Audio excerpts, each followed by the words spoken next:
अस्सलाम वालेकुम। आज के लेक्चर में हम अपना चैप्टर नंबर 5 स्टार्ट करेंगे जिसका नाम है फोर्सेस एंड मैटर।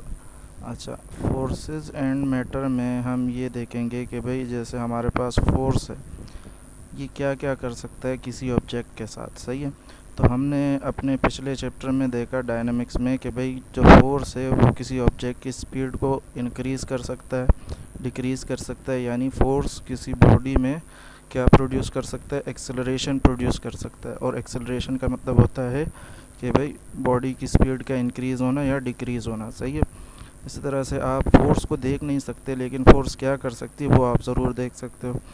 उसके अलावा हमने ये देखा कि भाई फोर्स किस तरह से बॉडीज़ के मोशन को चेंज करता है।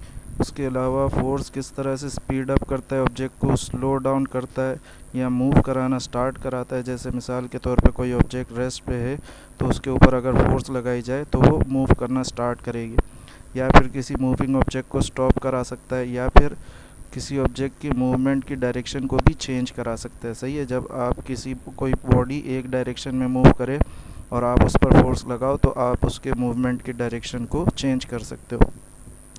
इसके अलावा फोर्स के पास एक और इफ़ेक्ट भी होता है, क्या कि भाई फोर्स किसी चीज़ का शेप और साइज़ चेंज कर सकता है। जब आप किसी चीज़ पर फोर्स अप्लाई करते हो तो उस वजह से ऑब्जेक्ट का शेप या साइज़ तब्दील हो जाता है। तो ये भी एक फ़ोर्स का इफ़ेक्ट होता है हमारे पास। सही है, तो यहाँ पर कुछ पॉइंट्स लिखे हुए हैं फोर्स के बारे में कि भाई फोर्स चाहिए होती है कार को मूव कराने के लिए। अगर कार को मूव करना है तो उस पर फोर्स अप्लाई करनी पड़ेगी। अगर हमें किसी स्प्रिंग को स्ट्रेच करना है, जैसे यहाँ पर आपको स्प्रिंग नज़र आ रहा है, स्प्रिंग को यहाँ पर स्ट्रेच किया गया, तो स्ट्रेच करने के लिए भी हमें फ़ोर्स लगानी पड़ेगी।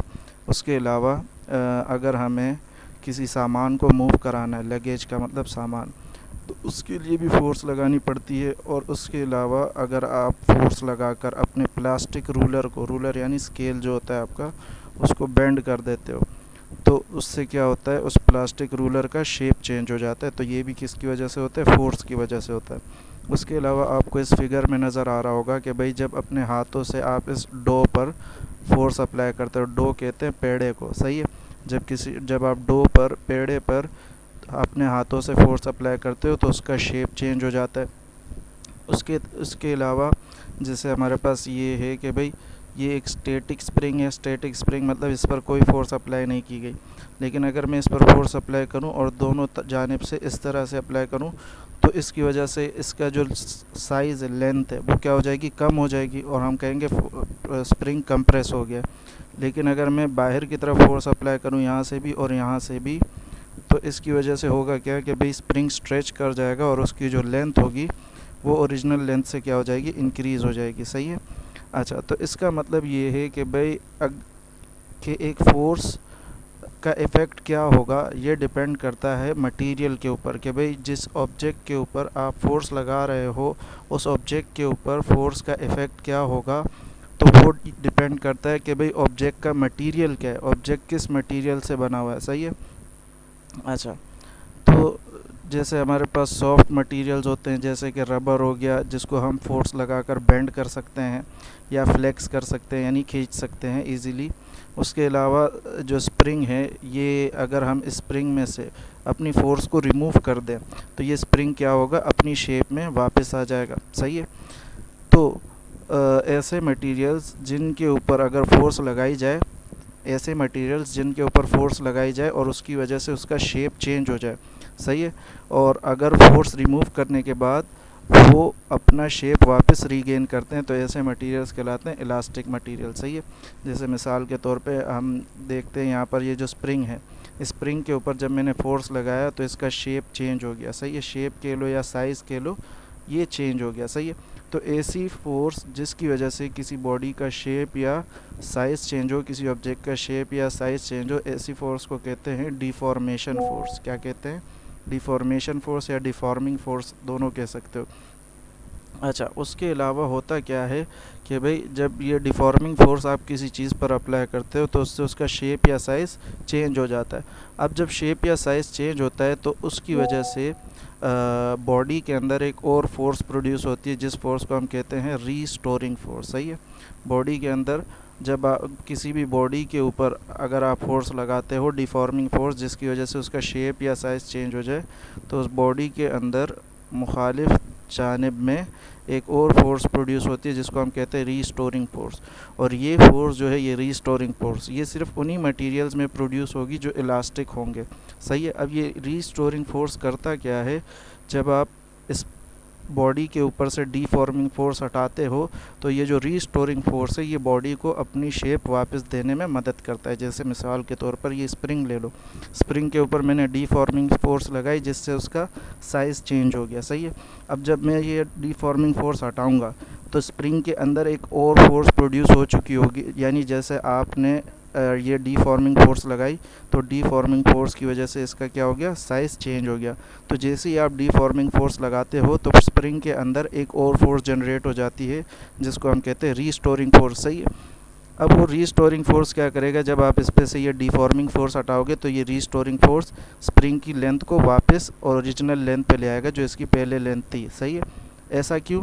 क्योंकि स्प्रिंग एक इलास्टिक मटेरियल है, तो इसका मतलब ये अपनी शेप को वापस रीगेन करेगा जब इसके ऊपर से डीफॉर्मिंग फोर्स रिमूव कर दी जाएगी। सही है।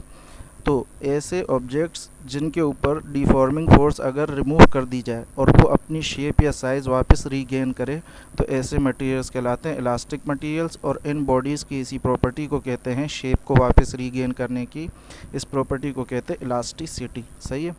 अच्छा, उसके बाद नेक्स्ट है हमारे पास, जब कोई फोर्स किसी एरिया पर लगाई जाती है तो इसको हम कहते हैं, क्या कहते हैं, प्रेशर कहते हैं। सही है। जब किसी एरिया के ऊपर, पर्टिकुलर एरिया के ऊपर, सही है, एरिया में भी सर्कुलर, एरिया में भी स्क्वायर शेप, सही है, तो जब किसी पर्टिकुलर एरिया के ऊपर फोर्स लगाई जाती है तो इसको क्या कहा जाता है, प्रेशर कहा जाता है। सही है। अब जैसे मिसाल के तौर पर आप यहाँ पर देख सकते हो कि भाई इस कील की ये जो निब होती है इसको इतना छोटा क्यों बनाया जाता है? वजह यह है कि भाई ताकि इस कील की ये जो निब है इसका एरिया कम से कम किया जा सके। अब जब एरिया कम होगा तो आप यहाँ पर देख सकते हो कि भाई प्रेशर और एरिया का रिलेशन जो है ये इन्वर्स है। तो जब एरिया डिक्रीज़ होगा तो उसकी वजह से प्रेशर क्या होगा, इंक्रीज़ होगा। सही है। तो इसी वजह से ये जो कील होती है इसकी निब को बहुत छोटा बनाया जाता है ताकि इसका एरिया कम किया जा सके। तो जब एरिया कम होगा तो उसकी वजह से प्रेशर इंक्रीज़ होगा तो ये कील आसानी से अंदर जा सकेगी। सही है। अच्छा, उसके अलावा जैसे अगर आप लोगों ने हाइड्रोलिक मशीन्स वगैरह पढ़े हुए हों तो ये काम करते हैं फ्लूइड के प्रेशर के ऊपर। सही है। जैसे हमारे पास ये सॉलिड्स के अंदर प्रेशर होता है तो क्या जिक्र किया जाता है, इसी तरह से फ्लूइड के अंदर भी प्रेशर होता है जो हम आगे चल के देखेंगे। यही फ्लूइड का प्रेशर इस्तेमाल होता है हमारे पास हाइड्रोलिक ब्रेक्स के सिस्टम में। सही है। और ये हाइड्रोलिक ब्रेक्स आजकल तमाम व्हीकल्स में देखने को मिलते हैं। सही है। हाइड्रोलिक ब्रेक्स में ये होता है कि भाई इस तरह से एक पिस्टन होता, एक सिलेंडर होता है। सही है। उस सिलेंडर के अंदर एक फ्लूइड रखा हुआ होता है। सही है। मान लो ये फ्लूइड भरा हुआ है और यहाँ पर इस फ्लूइड के ऊपर एक पिस्टन लगा होता है। सही है। अच्छा, यहाँ से ये जो सिलेंडर है ये आगे चल के ब्रेक शू के साथ जुड़ा हुआ होता है, यानी टायर के साथ जुड़ा होता है। और ये जो जगह है, ये जो पिस्टन, ये आपके उस पेडल के साथ जुड़ा होता है गाड़ी में, जिस पेडल को आप दबाकर ब्रेक मारते हो। सही है। तो जब आप इस पेडल को दबाते हो तो उससे होता क्या है कि भाई ये जो फ्लूइड है इसके ऊपर प्रेशर पड़ता है। प्रेशर पड़ने की वजह से ये फ्लूइड आगे को मूव करता है जिसकी वजह से ये ब्रेक शू खुल जाते हैं। सही है। तो इसी तरह से ये फ्लूइड के ऊपर जब प्रेशर पड़ता है तो फ्लूइड आगे की तरफ प्रेशर एक्सर्ट करता है और ये ब्रेक शू ओपन हो जाते हैं जिसकी वजह से ब्रेक लगता है। तो ये हम आगे चल के डिस्कस करेंगे मज़ीद डिटेल में। अच्छा, उसके अलावा ये इस्तेमाल क्यों किए जाते हैं हाइड्रोलिक ब्रेक्स और हाइड्रोलिक मशीन्स वगैरह? ये इसलिए इस्तेमाल किए जाते हैं कि भाई हम बहुत ही कम फोर्स लगाकर, यानी बहुत ही छोटी फोर्स लगाकर, यानी अब जैसे ड्राइवर्स के फुट के ऊपर बहुत छोटी फोर्स यानी जब आप पेडल पर फोर्स लगाते हो तो वो फोर्स इतनी नहीं होती जितनी फोर्स इन ब्रेक शू को ओपन करने के लिए चाहिए होती है। अगर आप इन ब्रेक शू को अपने हाथों से ओपन करोगे तो आपको पता लगेगा कि कितनी फ़ोर्स चाहिए होती है। लेकिन उसी के मुकाबले में अगर आप इस पेडल को दबाकर इस ब्रेक शू को ओपन करते हो तो आपको पता लगेगा कि भाई ब्रेक पेडल पर दबाने में इतनी फोर्स नहीं लगी। वो किस वजह से कि भाई यहाँ पर ये जो फ्लूइड प्रेशर है यही दरअसल आपके फोर्स को इंक्रीज़ करके आगे बढ़ाता है। सही है, और ये कैसे आगे बढ़ाएगा तो ये हम देखेंगे। सही है, तो यहाँ पर लिखा हुआ है कि भाई ये जो हाइड्रोलिक ब्रेक्स है ये क्या करते हैं, ये स्मॉल फोर्स को जो कि ड्राइवर की फुट से आया हुआ होता है उसको मल्टीप्लाई करके एक ग्रेटर फोर्स प्रोड्यूस करते हैं जो कि equally on all four brake pad, यानी जितने भी चारों टायर होते हैं गाड़ी में, चार टायर होते हैं, तो चारों टायर के ब्रेक पैड पर वो फोर्स इक्वली ट्रांसमिट हो जाता है। सही है। अच्छा, उसके बाद नेक्स्ट है हमारे पास जैसे फोर्स को यहाँ पर डिफ़ाइन किया गया है कि भाई फोर्स क्या है, कोई भी पुश या पुल जो कि चेंज करता है या टेंड्स टू चेंज, यानी ऐसा पुश या ऐसा पुल जो कि किसी बॉडी के रेस्ट या यूनिफॉर्म मोशन को चेंज करता है या चेंज करने की कोशिश करता है। सही है, टेंड्स टू चेंज का मतलब होता है चेंज करने की कोशिश करना है। इसको ऐसे ही समझ लो जैसे मिसाल के तौर पे हमारे पास कोई साइकिल है, तो साइकिल रेस्ट में है तो उसके ऊपर जब मैं फ़ोर्स लगाऊंगा तो वो मोशन में आ जाएगा, और अगर मोशन में है तो जब मैं उस पर फोर्स लगाऊंगा तो वो रेस्ट में आ जाएगा। इसी तरह से कोई दीवार है, दीवार पर जब मैं फोर्स लगाता हूँ तो वो इतनी फोर्स नहीं होती कि दीवार रेस्ट से मोशन में आ जाए, तो इसी वजह से, लेकिन फोर्स तो मैं फिर भी लगा रहा हूँ दीवार पर, तो इसी वजह से हम क्या कहते हैं कि भाई फोर्स या तो किसी चीज़ में मोशन प्रोड्यूस करा सकता है या मोशन प्रोड्यूस कराने की कोशिश कर सकता है। इसी तरह से अगर आप किसी ट्रक को रोकने की कोशिश करो अपने हाथों से तो आप नहीं रोक पाओगे। सही है, तो इसी वजह से हम कहते हैं कि भाई या तो फोर्स किसी ऑब्जेक्ट को रोकता है या रोकने की कोशिश करता है। सही है। अच्छा, उसके बाद नेक्स्ट है हमारे पास कि, और दूसरा क्या है कि भाई चेंजेस द डायरेक्शन और शेप ऑफ एन ऑब्जेक्ट। सही है, एक तो ये बात हो गई कि भाई फोर्स एक पुश या पुल एजेंट है जो कि क्या क्या कर सकता है, किसी ऑब्जेक्ट के स्टेट को चेंज कर सकता है या चेंज करने की कोशिश कर सकता है। उसके अलावा किसी ऑब्जेक्ट के मोशन की डायरेक्शन को चेंज कर सकता है, और उसके अलावा किसी मोशन के किसी ऑब्जेक्ट के शेप को भी चेंज किया जा सकता है। सही है, जो कि अभी हमने देखा।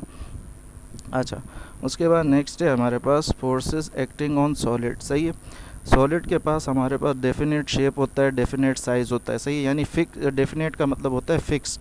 सही है, सॉलिड्स के पास फिक्स शेप होता है और फिक्स साइज़ होता है, लेकिन ये पॉसिबल है कि भाई इनके साइज़ या शेप को चेंज किया जा सके बाय एक्सटर्नल फोर्स। सही है, जैसे कि अभी हमने देखा स्प्रिंग के मामले में, स्प्रिंग भी एक सॉलिड है, तो सॉलिड होने के बावजूद उसका डेफिनेट शेप, डेफिनेट साइज़ होना चाहिए, फिक्स शेप, फिक्स साइज़ होना चाहिए। लेकिन हमने क्या देखा कि भाई फिक्स शेप और फिक्स साइज़ होने के बावजूद भी एक्सटर्नल फोर्स अप्लाई करके हमने उसका शेप या साइज़ चेंज कर सकते हैं। सही है। अच्छा, जब ये एक्सटर्नल फोर्स रिमूव कर दी जाती है इन ऑब्जेक्ट में से, तो जो ऑब्जेक्ट है वो क्या करता है, अपनी ओरिजिनल शेप में आने की कोशिश करता है, अपने ओरिजिनल शेप या अपने ओरिजिनल साइज़ में आने की कोशिश करता है, रिटर्न होने की कोशिश करता है। सही है, जब उन पर ये फोर्स उन पर से ये इन ऑब्जेक्ट पर से ये फोर्स रिमूव कर दी जाए।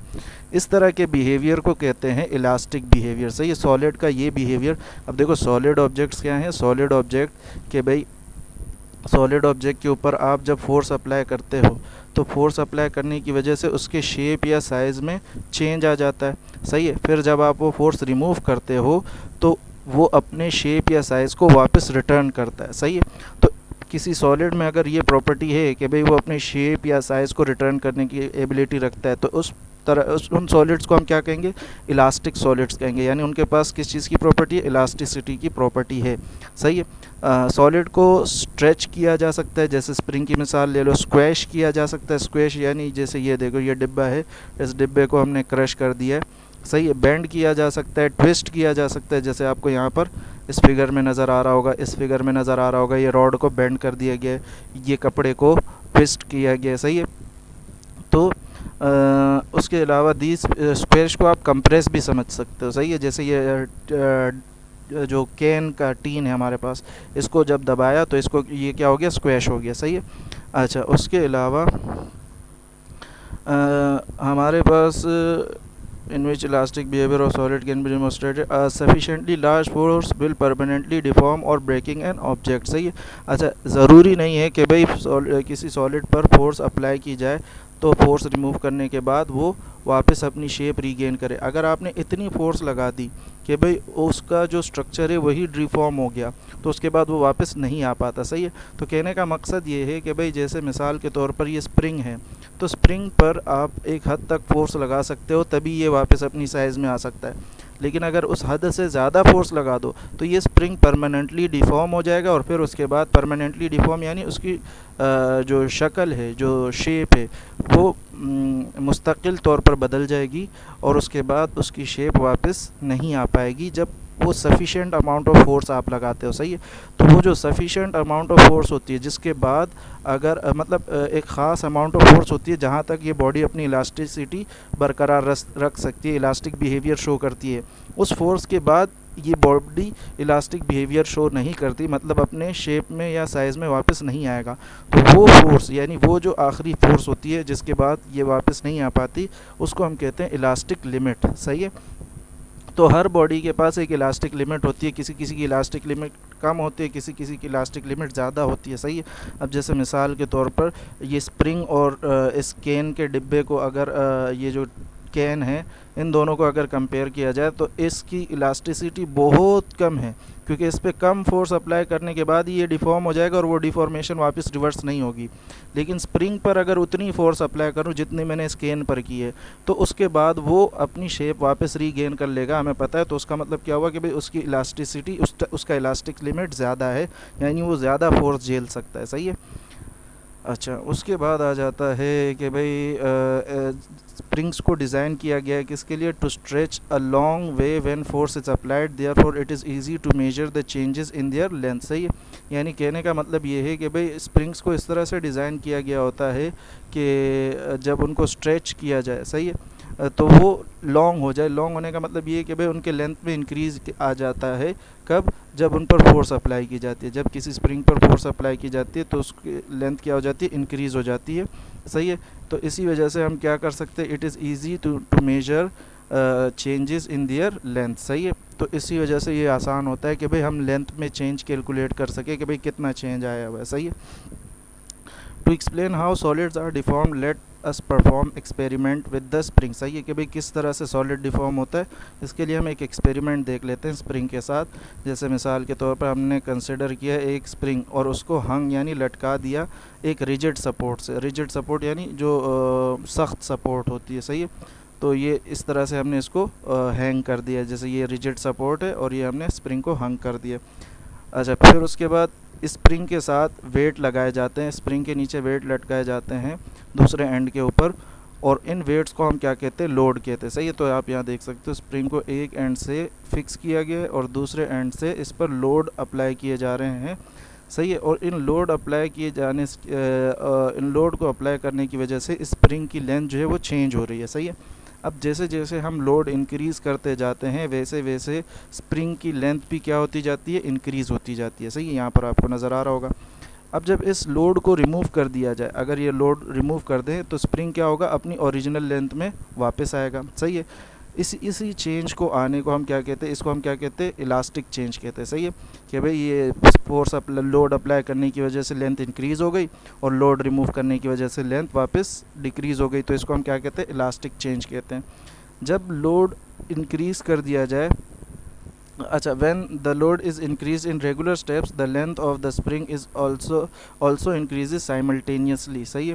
कहने का मतलब ये है कि भाई जैसे जैसे लोड को इंक्रीज़ किया जाता है रेगुलर स्टेप्स में, रेगुलर स्टेप्स का मतलब ये है कि भाई जैसे मिसाल के तौर पर पहले 1 किलो का लोड लटका दिया, तो फिर उसके बाद 2 किलो का लोड मज़ीद मतलब नेक्स्ट स्टेप में 2 किलो का लोड रख दिया, उसके अगले स्टेप में 3 किलो का लोड रख दिया। सही है। तो इस तरह के ये कहलाता है रेगुलर स्टेप। सही है। तो उसी तरह जैसे जैसे हम लोड इंक्रीज़ करते हैं तो रेगुलर स्टेप्स में इसकी लेंथ भी इंक्रीज़ होती जाती है। जैसे आप यहाँ पर देख सकते हो इस टेबल में कि भाई जब पहले लोड 0.0 न्यूटन था तो एक्सटेंशन 0.0 सेंटीमीटर यानी लंबाई नहीं आई थी, स्प्रिंग स्ट्रेच नहीं हुआ था।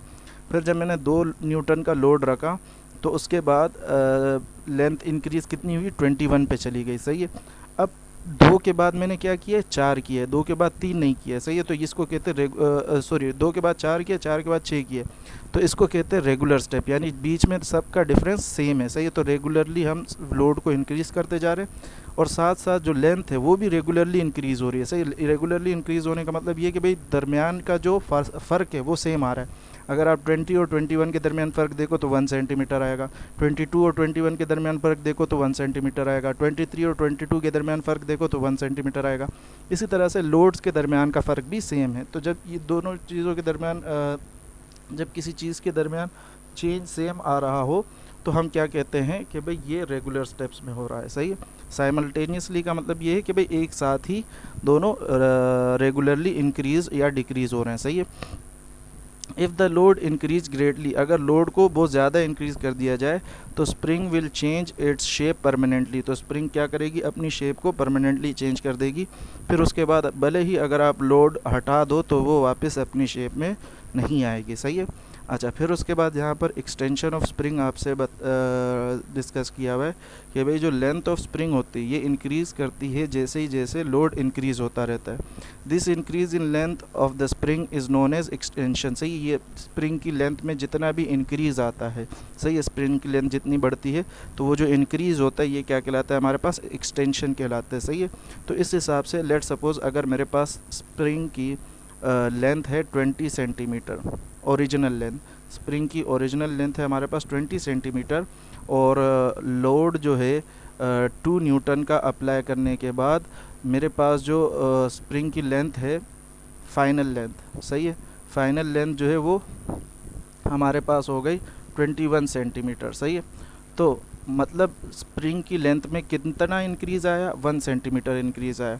तो मतलब मैं क्या कहूँगा कि भाई मेरे पास एक्सटेंशन कितना हुआ, एक्सटेंशन हुआ हमारे पास 1 सेंटीमीटर, यानी स्प्रिंग की लेंथ में कितना इंक्रीज़ आया, तो जितना इंक्रीज़ होता है वो क्या कहलाता है, एक्सटेंशन कहलाता है। सही है। अच्छा, तो यहाँ से हम ये देख सकते हैं कि भाई हमारे पास जो फार्मूला बन जाएगा वो क्या बनेगा, लेंथ ऑफ स्ट्रेच स्प्रिंग यानी फाइनल लेंथ बराबर होगा किसके, ओरिजिनल लेंथ प्लस एक्सटेंशन के। तो यहाँ से यही बात साबित है कि भाई फाइनल लेंथ जो है ये दरअसल किसके बराबर है, ओरिजिनल लेंथ प्लस एक्सटेंशन के। सही है, क्योंकि 20 और 1 को जमा करेंगे तो 21 ही आएगा। सही है। अच्छा, फिर उसके बाद आते हैं हमारे पास, let's carry out an experiment to stretch a spring of original length 20 centimetre, यानी एक एक्सपेरिमेंट परफॉर्म किया गया है यहाँ पर एक स्प्रिंग के ऊपर, और उस स्प्रिंग की जो ओरिजिनल लेंथ थी वो थी 20 सेंटीमीटर। सही है। फिर उसके बाद हमारे पास टेबल 5.1, ये जो टेबल है ये हमारे पास रिज़ल्ट्स इसमें रिकॉर्ड किए गए हैं। सही है। इस एक्सपेरिमेंट के जो फर्स्ट कॉलम है ये हमें क्या दिखा रहा है, लोड के अंदर इंक्रीज़ दिखा रहा है in regular steps. Regular steps यानी हर 2 लोड्स के दरमियान का जो चेंज है वो सेम आ रहा है। उसके बाद सेकंड कॉलम में आपको दिखाई गई है इंक्रीज़ इन लेंथ। सही है, यानी स्ट्रेच्ड लेंथ जो है हमारे पास, मतलब जो हमारे पास लोड अप्लाई करने के बाद जो लेंथ में इंक्रीज़ आया है तो ये वो लिखा गया है। सही है। और थर्ड कॉलम में हमारे पास एक्सटेंशन लिखी गई है। सही है, यानी कितना इंक्रीज़ आया गया है, किसकी वजह से, due to change in length. अच्छा, उसके बाद अगर आप देखो तो यहाँ पर टेबल 5.1 हमें डेटा शो कर रहा है कि भाई किस तरह से स्प्रिंग स्ट्रेच हुआ है और लोड को इंक्रीज़ करने की वजह से, और dependence of extension on load showing in figure 5.3 सी, यानी ये आपको लोड और एक्सटेंशन आपस में एक दूसरे के ऊपर डिपेंड करते हुए नज़र आ रहे हैं। कहने का मतलब ये है कि भाई एक्सटेंशन किस चीज़ पर डिपेंड कर रहा है, ये डिपेंड कर रहा है लोड पर, कि भाई जितना जितना लोड इंक्रीज़ होता जाएगा उतना उतना एक्सटेंशन इंक्रीज़ होता जाएगा। सही है।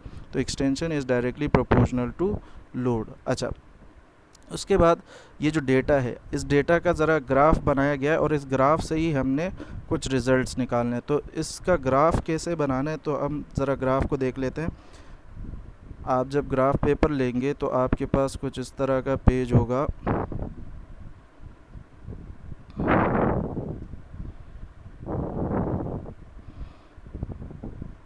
ग्राफ पेपर में जब आप इस ग्राफ को ड्रॉ करोगे तो आपके पास कुछ इस तरह का पेज होगा ग्राफ का।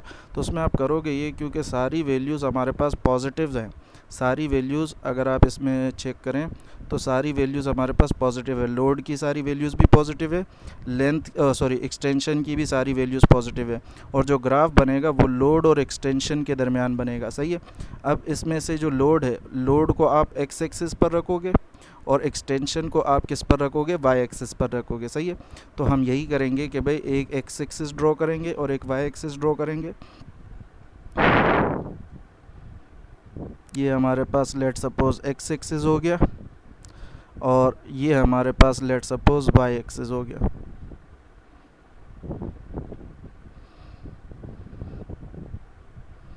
सही है।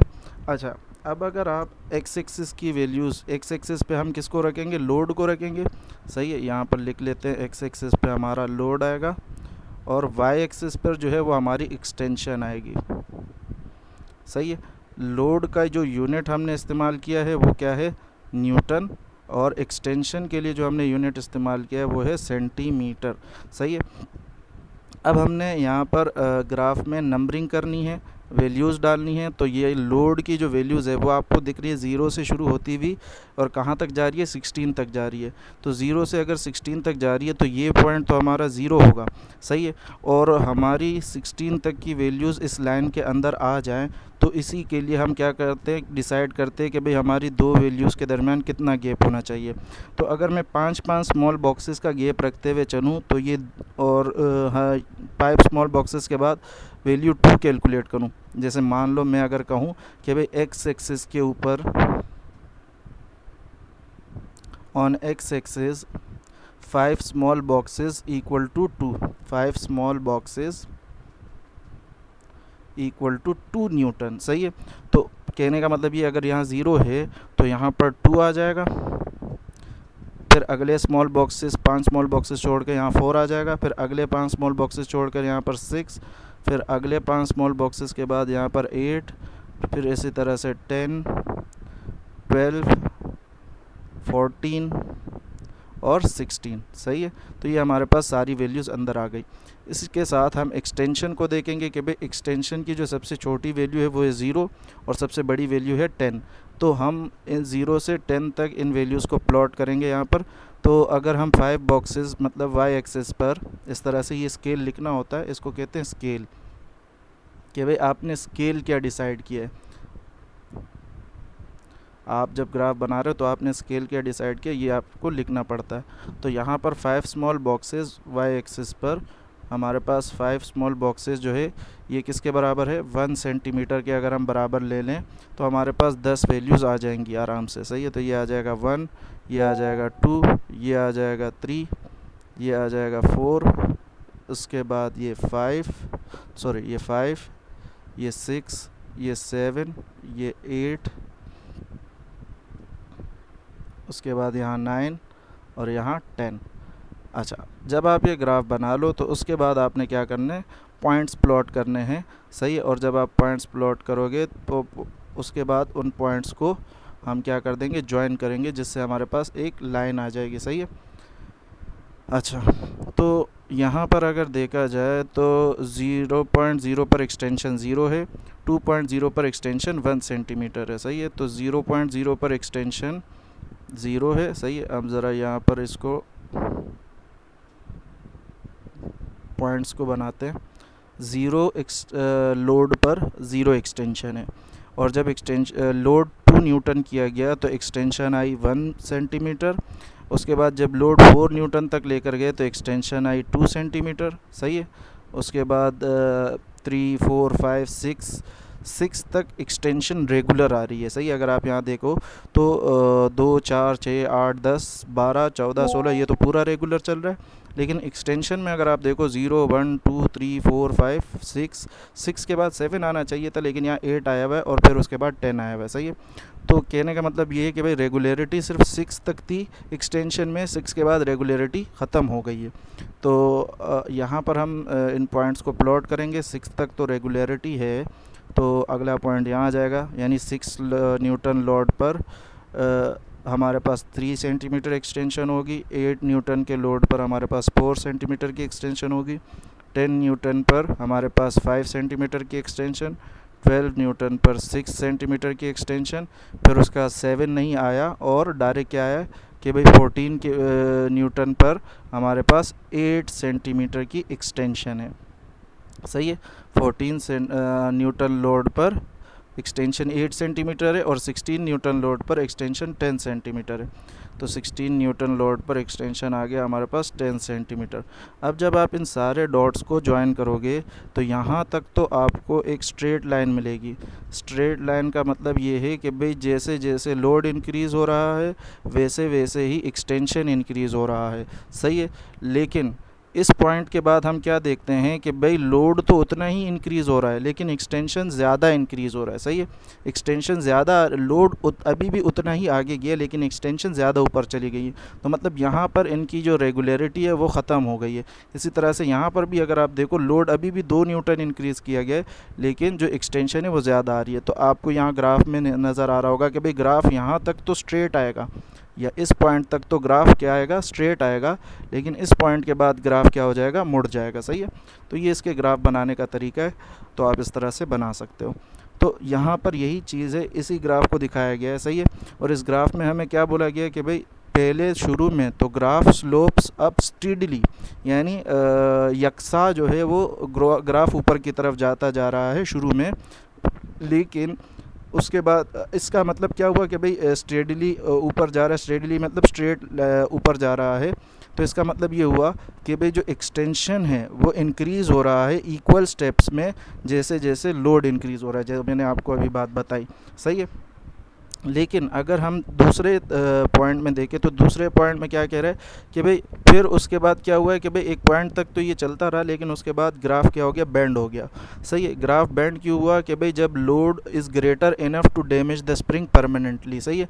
कहने का मकसद ये है कि भाई जब ग्राफ यहाँ के बाद बैंड हुआ तो इसका मतलब ये है कि भाई अब जो लोड है वो जो लोड अप्लाई किया जा रहा है वो दरअसल स्प्रिंग को परमानेंटली डिफॉर्म कर रहा है। कहने का मतलब ये है कि भाई अगर आप इस पॉइंट पर चेक करो तो इस पॉइंट पर जो लोड है वो हमारे पास 6 के लिए लोड जो है 6 से ये आ रहा है 12 न्यूटन लोड, सही।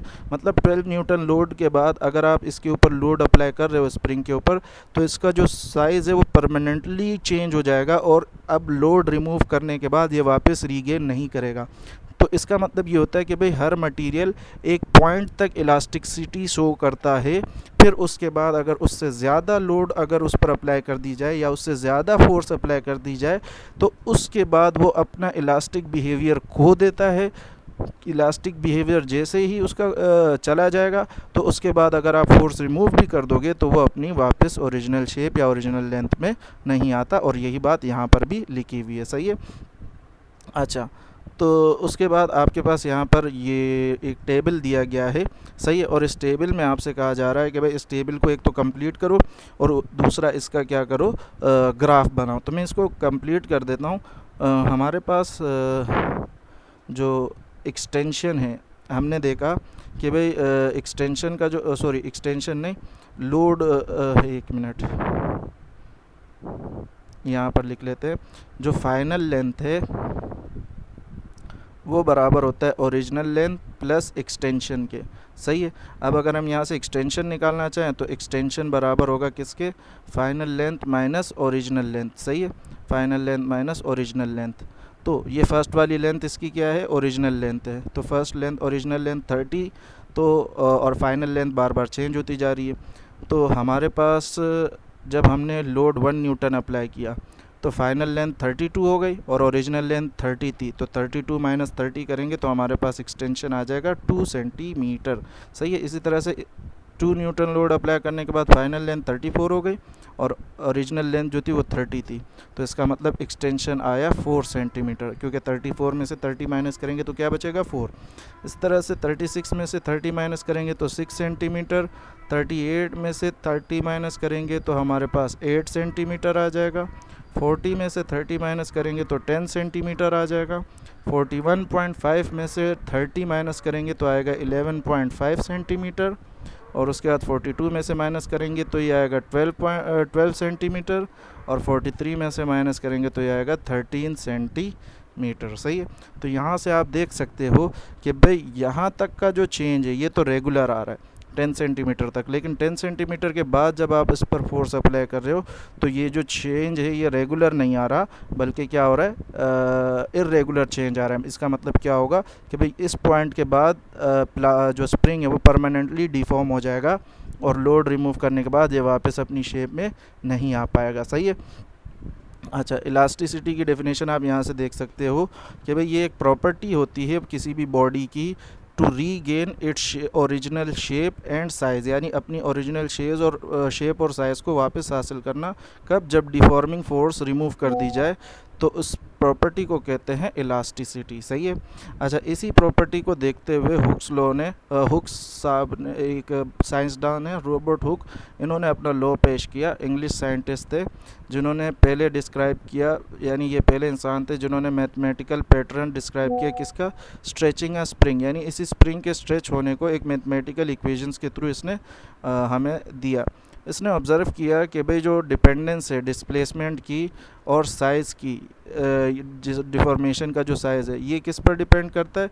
ये डिफॉर्मिंग फोर्स पर डिपेंड करता है, या लोड। कहने का मतलब ये है कि भाई कितनी एक्सटेंशन आएगी, तो एक्सटेंशन जो है ये किस पर डिपेंड कर रहा है? लोड पर डिपेंड कर रहा है, यानी फोर्स पर डिपेंड कर रहा है कि भाई फोर्स कितनी लग रही है। तो जितना फोर्स लग रहा है उतनी ही एक्सटेंशन आ रही है। सही है। तो इसी के हिसाब से हुक्स लॉ ने एक स्टेटमेंट पेश की कि भाई अगर इलास्टिक लिमिट के अंदर अंदर आप बात कर रहे हो, इलास्टिक लिमिट के अंदर अंदर बात करने का मतलब ये है कि भाई वो पॉइंट जहाँ तक ये अपनी इलास्टिसिटी शो कर सकता है। सही है। तो अगर आप इलास्टिक लिमिट के अंदर अंदर बात कर रहे हो, यानी उतनी फोर्स जिसके बाद अगर वो रिमूव कर दी जाए तो ये अपनी और वापस ओरिजिनल शेप या साइज़ में आ सकता है। तो जो डिस्प्लेसमेंट प्रोड्यूस होगा स्प्रिंग के अंदर वो डायरेक्टली प्रोपोर्शनल होगा फोर्स अप्लाइड। सही है। कहने का मतलब ये है कि भाई जितनी आप फोर्स अप्लाई करोगे उतना ही स्प्रिंग के अंदर क्या आएगा? डिस्प्लेसमेंट आएगा विद इन इलास्टिक लिमिट। लेकिन अगर इलास्टिक लिमिट के बाद जाते हो तो फिर जितना फोर्स और डिस्प्लेसमेंट प्रोपोर्शनल नहीं होंगे। प्रोपोर्शनल होने का मतलब ये है कि भाई इक्वल स्टेप में इंक्रीज़ नहीं आएगा, बल्कि इरेगुलर इंक्रीज़ या डिक्रीज़ आएगा। सही है। जो कि हम ऊपर चेक भी कर चुके हैं। तो यहाँ से हम इसको ऐसे देख सकते हैं, मैथमेटिकली ऐसे लिख सकते हैं कि भाई F is the applied force and x is the displacement, या फिर इसको एक्सटेंशन भी कह सकते हो स्प्रिंग के अंदर। तो हम इक्वेशन हुक्स लॉ के लिए ऐसे लिख सकते हैं कि भाई F proportional x. F proportional x का मतलब क्या है कि भाई जैसे जैसे फोर्स इंक्रीज़ होगी, फोर्स यानी डिफॉर्मिंग फोर्स या लोड इंक्रीज़ होगा, वैसे वैसे एक्सटेंशन भी इंक्रीज़ होगी। जैसे जैसे फोर्स डिक्रीज़ होगा वैसे वैसे एक्सटेंशन भी डिक्रीज़ करेगा। सही है। अच्छा, फिर जब प्रोपोर्शनैलिटी का साइन हटेगा तो यहाँ पर एक इक्वल आ जाएगा और एक कांस्टेंट के लगा देते हैं हम यहाँ पर, तो जिससे हमारे पास ये इक्वेशन कंप्लीट होकर क्या बन जाएगी? एफ इज़ इक्वल टू के एक्स। यहाँ पर ये जो के है कांस्टेंट ऑफ प्रोपोर्शनैलिटी, ये दरअसल कहलाता है स्प्रिंग कांस्टेंट, या इसको कहते हैं स्टिफनेस ऑफ स्प्रिंग। सही है। अब स्टिफनेस ऑफ स्प्रिंग का मतलब ये है कि भाई स्प्रिंग को कितना स्टिफ है। स्टिफ यानी सख्त होने को कहते हैं। जैसे मिसाल के तौर पर क्या फोर्स अप्लाई करने पर वो आसानी से अपनी साइज़ चेंज कर पा रहा है कि नहीं कर पा रहा। कहने का मतलब ये है कि भाई जैसे मिसाल के तौर पे अगर कोई स्प्रिंग है तो वो बहुत कम फोर्स अप्लाई करने पर ही एक्सटेंशन शो कर रहा है, तो उसका स्प्रिंग कांस्टेंट क्या होगा? कम होगा, यानी उसकी स्टिफनेस कम है। लेकिन अगर कोई स्प्रिंग है वो बहुत हार्ड है, सही है, तो उस पर उसको एक्सटेंशन शो करने के लिए ज़्यादा फोर्स लगानी पड़ रही है। तो इसका मतलब क्या है कि भाई हमारे पास स्प्रिंग कांस्टेंट उसका क्या होगा? ज़्यादा होगा, स्टिफनेस ज़्यादा होगी। सही है। जैसे मिसाल के तौर पर अगर किसी स्प्रिंग में 1 सेंटीमीटर एक्सटेंशन लाने के लिए मुझे 1 न्यूटन की फ़ोर्स लगानी पड़ रही है, तो इसका स्प्रिंग कांस्टेंट कितना आ जाएगा? जैसे मिसाल 1 मीटर कर लो, चलो 1 मीटर की एक्सटेंशन लाने के लिए अगर मुझे 1 न्यूटन का फ़ोर्स लगाना पड़ रहा है, तो उस हिसाब से के की वैल्यू हो जाएगी हमारे पास क्या? फोर्स अपॉन एक्स के बराबर है ये, तो के की वैल्यू हो जाएगी हमारे पास 1/1 और वो आ जाएगा 1 न्यूटन पर मीटर। सही है। लेकिन अगर मुझे 1 मीटर एक्सटेंशन लाने के लिए 5 न्यूटन का फोर्स लगाना पड़ रहा है, तो अब फोर्स की जगह 5 आ जाएगा, एक्स की जगह अभी भी 1, तो ये क्या आ जाएगा? 5 न्यूटन पर मीटर। सही है। तो मतलब कोई स्प्रिंग अगर हार्ड है तो उसका जो क्या नाम है स्प्रिंग कांस्टेंट है वो ज़्यादा आएगा, और अगर कोई स्प्रिंग सॉफ्ट है मतलब ज़्यादा हार्ड नहीं है, स्टिफनेस उसकी कम है, तो उसका स्प्रिंग कांस्टेंट कम आएगा। स्प्रिंग कांस्टेंट का यूनिट न्यूटन पर मीटर होता है। सही है। SI unit. अच्छा, अगर आप इस ग्राफ को देखो, ग्राफ से आपको पता चल रहा होगा कि भाई ये एक्सटेंशन और फोर्स का ग्राफ है। इसमें जहाँ तक ये स्ट्रेट लाइन है, तो स्ट्रेट लाइन का मतलब क्या है कि भाई ये एक्सटेंशन और फोर्स रेगुलर स्टेप में इंक्रीज़ हो रहे हैं, इक्वल स्टेप्स में इंक्रीज़ हो रहे हैं। सही है। अगर न्यूटन की लोड से 1 सेंटीमीटर का इंक्रीज़ आ रहा है, तो 4 न्यूटन करने पर 2 सेंटीमीटर इंक्रीज़ आएगा, 6 न्यूटन करने पर 3 सेंटीमीटर इंक्रीज़ आएगा। तो इसको कहते हैं रेगुलर स्टेप। तो जहाँ तक ये स्ट्रेट लाइन होती है तो मतलब यहाँ तक रेगुलरिटी जारी रहती है, जहाँ से स्ट्रेट लाइन बेंड होना शुरू हो जाती है उसके बाद रेगुलरिटी ख़त्म हो जाती है। तो इसका मतलब ये है कि भाई जहाँ तक ये रेगुलरली इंक्रीज़ कर रहा है वहाँ तक हम क्या कहेंगे कि भाई यहाँ तक ये हुक्स लॉ को ओबे कर रहा है, हुक्स लॉ को फॉलो कर रहा है। लेकिन जैसे ही इस पॉइंट के आगे जाओगे तो इस पॉइंट के आगे ये मटेरियल हुक्स लॉ को फॉलो नहीं कर रहा। सही है। तो यहाँ पर क्या लिखा हुआ है, Hooke's law is applicable to all kinds of deformation. जितनी काइंड ऑफ डिफॉर्मेशन है, किसी भी काइंड की डिफॉर्मेशन हो, चाहे टाइप्स ऑफ मैटर में, चाहे वो सॉलिड में डिफॉर्मेशन आ रही है, चाहे लिक्विड में डिफॉर्मेशन आ रही है, चाहे गैसेस में डिफॉर्मेशन आ रही है, लेकिन अगर वो इलास्टिक लिमिट के अंदर ये डिफॉर्मेशन है तो उन पर हुक्स लॉ एप्लीकेबल होगा। सही है। अच्छा, ये जो लिमिट होती है इलास्टिक लिमिट, ये हमें क्या बताता है, टेल्स द मैक्सिमम फोर्स, वो मैक्सिमम फोर्स या मैक्सिमम स्ट्रेस भी कह सकते हैं उसको, जो कि सेफली अप्लाई किया जाए बॉडी पर without causing permanent deformation in its length, volume और शेप। सही है। क्या मतलब हुआ कि भाई वो मैक्सिमम फोर्स जो कि किसी बॉडी पर अप्लाई की जाए विदाउट कॉजिंग परमानेंट डिफॉर्मेशन, और उसमें परमानेंट डिफॉर्मेशन ना आए उस बॉडी में। परमानेंट डिफॉर्मेशन किस में, यानी उसके लेंथ में या वॉल्यूम में या शेप में। तो उस मैक्सिमम फोर्स को हम क्या कहते हैं, इलास्टिक लिमिट कहते हैं। सही है। इसको दूसरे अल्फाज में कैसे बताया जा सकता है, इसको दूसरे अल्फाज में ऐसे बताया जा सकता है कि भाई it is a limit with in which a body recovers its original length. यानी ये वो लिमिट है फोर्स की जिसके अंदर बॉडी अपनी ओरिजिनल लेंथ को रिकवर कर पाता है, लेंथ को या वॉल्यूम को या शेप को, after the deforming force is remove, जब डिफॉर्मिंग फोर्स हटा दी जाए। इस लिमिट के बाद अगर स्प्रिंग जो होता है वो डिफॉर्म हो जाता है परमानेंटली और वो वापस नहीं आ पाता। सही है। अच्छा, उसके बाद एक ये न्यूमेरिकल है हमारे पास, इस न्यूमेरिकल को देख लेते हैं कि भाई आपको एक स्प्रिंग दिया हुआ है और स्प्रिंग का जो स्प्रिंग कांस्टेंट है यानी कि वो हमारे पास है 30 न्यूटन पर मीटर। क्लियर है। यानी उसके 1 मीटर एक्सटेंशन लाने के लिए उस पर कितना फोर्स लगाना पड़ेगा, 30 न्यूटन। आपको क्या कह रहे हैं कि भाई व्हाट लोड इज़ रिक्वायर्ड, यानी कितना फोर्स चाहिए होगा to produce an extension of 4 metre, यानी 4 मीटर की एक्सटेंशन प्रोड्यूस करने के लिए हमें कितना लोड चाहिए होगा, कितना फोर्स चाहिए होगा। तो चाहो तो आप फॉर्मूले से कर लो, चाहो तो आप डायरेक्ट भी कर सकते हो कि जैसे मैंने आपको बताया 1 मीटर के लिए 30 न्यूटन, तो 2 मीटर के लिए 60 न्यूटन, 3 मीटर के लिए 90 न्यूटन, 4 मीटर के लिए 120 न्यूटन। सही है। तो 120 न्यूटन आंसर आएगा इसका। और चाहो तो ऐसे भी कर सकते हो कि भाई फोर्स इज़ इक्वल टू के एक्स, फोर्स अपनी जगह के की जगह 30 और मल्टीप्लाइड बाय एक्स की जगह 4, तो ये आ जाएगा हमारे पास 120 न्यूटन।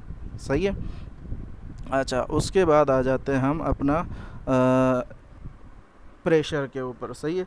ये एक और न्यूमेरिकल है तो इसको भी आप कर सकते हो कि भाई जैसे आपको कहा जा रहा है कि भाई how much force is needed to pull a spring to distance of 30 centimetre, यानी 30 सेंटीमीटर एक्स दिया गया आपको। सही है। इसको आप मीटर में कन्वर्ट करोगे तो ये आ जाएगा 0.3 मीटर। अच्छा, फिर उसके बाद आता है आपके पास जो के है आपको वो दिया गया है 15 न्यूटन पर मीटर, और आपको वही फोर्स निकालनी है कि भाई फोर्स कितनी अप्लाई करनी पड़ेगी, लोड कितना अप्लाई करना पड़ेगा।